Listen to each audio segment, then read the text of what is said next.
Hello everyone, welcome to the channel think legally. आज हम बात कर रहे हैं यूजीसी बिल 2026 की, जिसने हर तरफ न्यूज में एक डिबेट क्रिएट कर रखी है।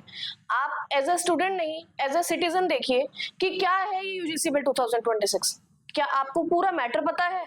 आप सुन रहे हैं कि ये फंडामेंटल राइट्स के अगेंस्ट है, बट डीप डाउन आज हम इस छोटी सी वीडियो के माध्यम से मैं आपको डिटेल में ये बताऊंगी कि यूजीसी बिल 2026 में ऐसी क्या चीजें हैं जिसके कारण इतना प्रोटेस्ट हो रहा है, इसके क्या लीगल इम्प्लीकेशंस हैं और ये आप पर क्या असर कर रहा है।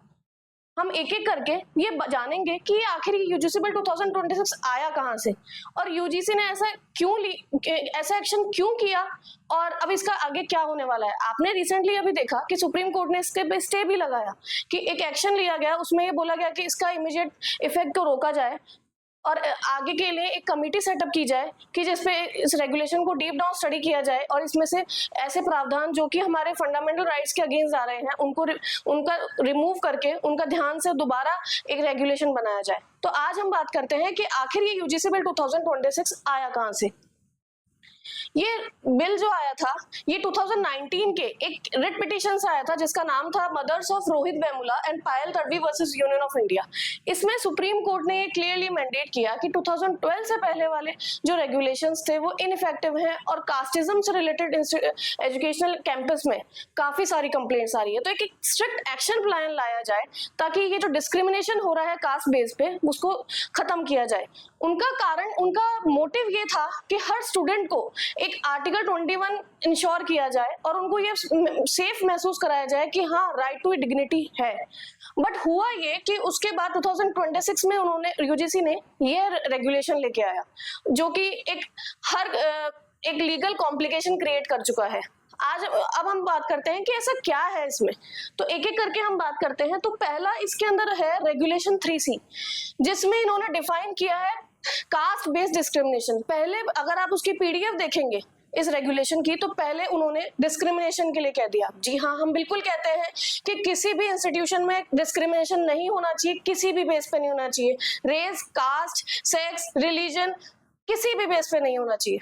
बट फिर उसके बाद उन्होंने रेगुलेशन 3C के अंदर डिफाइन किया कास्ट बेस्ड डिस्क्रिमिनेशन और उसके अंदर उन्होंने एक क्लियरली डिफाइन कर दिया कि सिर्फ people, staff, teachers and students belonging to SC, ST and OBC are only included in this। इसका मतलब ये हुआ कि विक्टिम अगर SC, OBC और ST का हुआ तो ही उसको विक्टिम माना जाएगा। अगर जनरल कैटेगरी का, हम जानते हैं कि जनरल कैटेगरी के अंदर भी काफी सारे संप्रदाय आते हैं, तो अगर मैं बोलूं एक संप्रदाय बोले कि अगर दूसरे के लिए कि इसने मेरा कास्ट बेस्ड डिस्क्रिमिनेशन हो रहा है तो वो विक्टिम ही नहीं कहलाया जाएगा। क्या ये सही है? दूसरी बात,